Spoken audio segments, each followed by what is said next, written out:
What was Jesus' secret? I asked myself this question after reading today's gospel. What was Jesus' secret? What was his secret for being able to make an extreme act of humble service and wash the very feet of a bunch of guys that were going to have those clean feet now and run away from him in his hour of greatest need? What was his secret? What was his secret for being able to give himself totally in the Eucharist? Extreme humility, to humble himself in what looks like a little piece of bread so that he can live inside of the hearts of a bunch of guys that were going to say they didn't even know him a few hours later. What was his secret? What was his secret for being able to get back up every single time he fell down, bearing the weight of my sins and of your sins? What was his secret?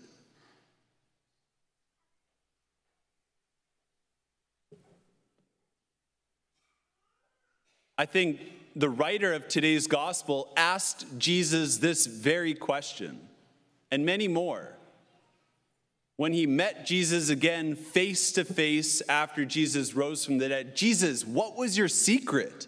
How did you do it? And if you read today's gospel again, you might pick up what I believe is his secret. We hear about the heart of Jesus. He shares his innermost secret with us about how he could live in such radical, self-giving love to people that did not deserve it at all.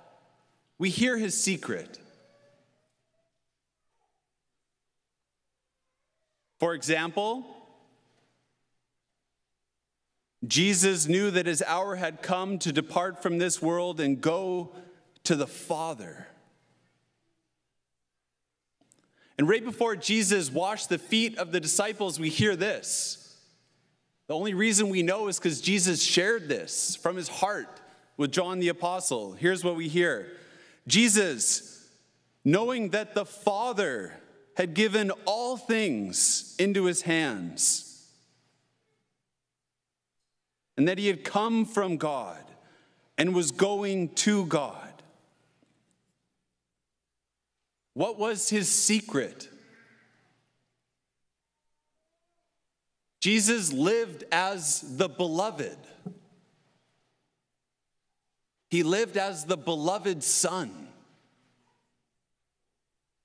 That was his secret. He lived as the beloved Son of his Father. And everything that Jesus did, from going into the Jordan to be baptized, when the Father said, "You are my beloved Son, with whom I am well pleased," to the transfiguration, we said, "This is my beloved Son, listen to him," to his last words on the cross, "Father, into your hands I commend my spirit." Everything Jesus did from his first moment to his last moment, he lived as the beloved Son. And this reality for him was not just informational, it was transformational. The reality that Jesus is the beloved Son was not just informational, it was transformational. That's what gave him the ability to live in such self-sacrificial love and humble himself in such service to a bunch of guys that were going to betray him. That's what allowed Jesus to give himself to them in the Eucharist. That's what allowed Jesus to get back up every single time he fell down bearing the weight of the cross. That's what allowed Jesus to be able to say, Father, forgive them. They don't know what they're doing. Because he lived every single moment as the beloved Son. And it was not just informational, it was transformational.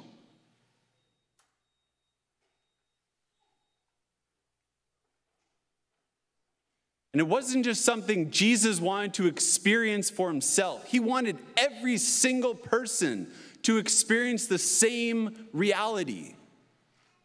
That being the beloved Son, being the beloved daughter of God is not just informational. It's meant to be transformational. And I think John the Beloved knew it. That was his name. That's what he called himself. He called himself the Beloved. Sometimes he didn't even say his name was John. He just said, the Beloved. That's what he called himself.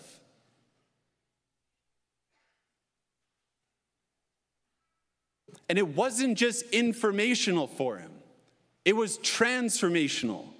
So much so that he addressed all of his children and all of his 3 letters as beloved. He kept calling them beloved, beloved, beloved. And you hear stories about John the Beloved, calling everyone the beloved. So that this truth, the central truth of who we are, would not just be informational, it would be transformational. And throughout the centuries, people have allowed this truth to go from being informational to transformational every day. One of my favorite stories comes from the life of Henry Nouwen. Henry Nouwen served as a priest at L'Arche, which is a community for those with disabilities, mental handicaps, things like that. And Henry Nouwen was a priest who served in this community, L'Arche. And Henry Nouwen shares about an experience in which all of a sudden it went from being informational to something transformational for him. He said one day they had a prayer service of 30 people. A woman named Janet with Down syndrome went up to him and said, "Henry, I want a blessing." And as a good priest, he did the sign of the cross on her forehead, thinking that was enough. She said, "I want a real blessing, Henry." Like, okay. So in front of 30 people, he said, "After the prayer service, Janet, I will give you a real blessing." So they're praying, and he's thinking, okay, how am I going to give a real blessing? And at the end of the prayer service, he says, okay, Janet would like a real blessing. So Janet, big smile on her face, ran up to Henry, put her head on his chest, looked up at him. And Henry said, "Janet, you are the beloved. You are special in God's eyes. We love your smile, your kindness in this community. And I know you're feeling kind of down today,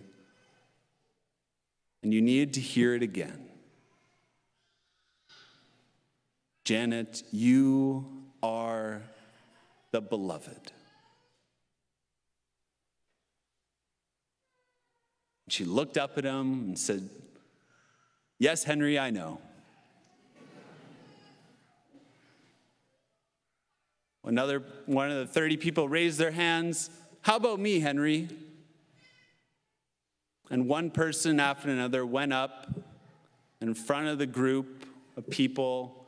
Henry spoke words of blessing to them. You are the beloved. And Henry said the best moment of all was when one of the assistants for that summer, big football player from Notre Dame, said, "How about me, Henry?" And as Henry blessed this enormous football player, he said tears started flowing down his eyes. And for that community, being the beloved was not just informational anymore. It was transformational. It's one thing to hear it. It's one thing to read it. But it's a whole nother thing when you speak it.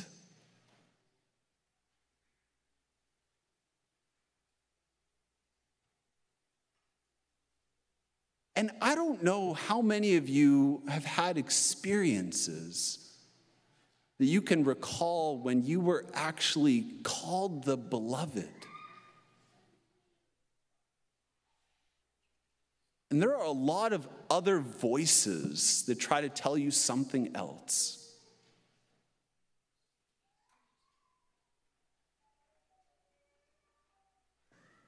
And one of the primary things that a father does, a father bestows identity on his sons and daughters. He speaks their identity of who they are. And on this night that we celebrate the priesthood, it's good for me to want to do it to you.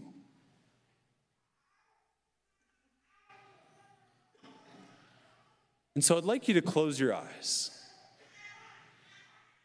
if you want.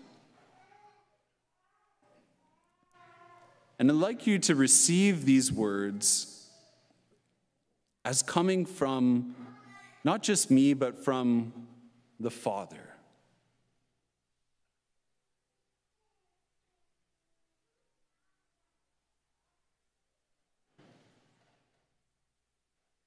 You are the beloved. There's nothing you can do to make the Father love you anymore. His love for you is unconditional. There's nothing you can do to make him love you any less. His love for you is relentless. Because you are the beloved. His love for you knows no bounds. His affection is relentless and his care is steadfast. He has purpose for your life and a plan beyond your wildest dreams. Because you, Seamus, you, David, you, Monica, you are the beloved. The one who knows you best, who knows your darkest secrets and your greatest dreams. The one who knows you best is the one who loves you the most because you are the beloved.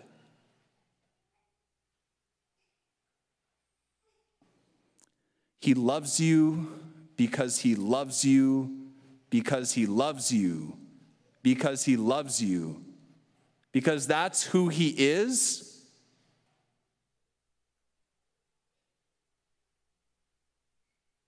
And that is what he does to every single one of you who are the beloved.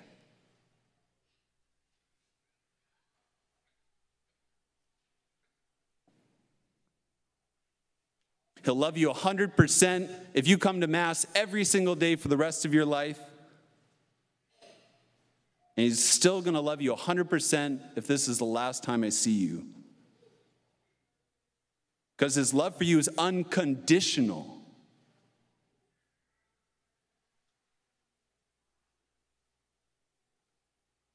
He loves you all the way, all the time. He's never giving up on you. because you are the beloved.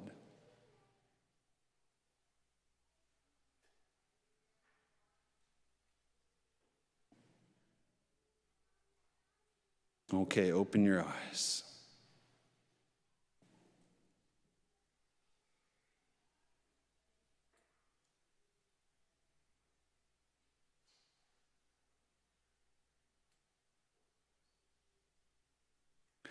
It's one thing to hear it. It's a whole different thing when you start speaking it to other people.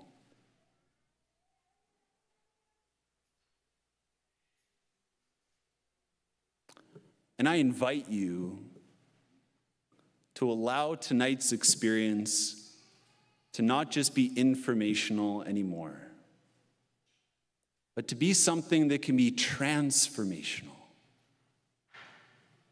That when you leave here, you're going to start living as the beloved. And imagine how much different your life would be if you really lived that God was your Father. Imagine how different you would approach time if you thought, I can give time for prayer. God is my Father.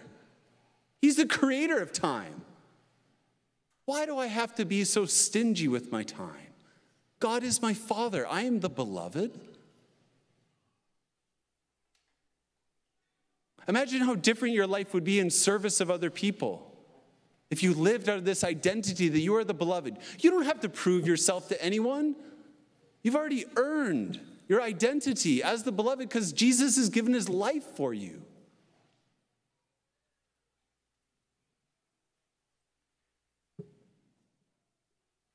Imagine the peace. Imagine the peace that you would have in your life if you really lived as the beloved, that God is your Father, and he's got the whole world in his hands. That's who our Father is. And there is nothing in your life that is too much for him.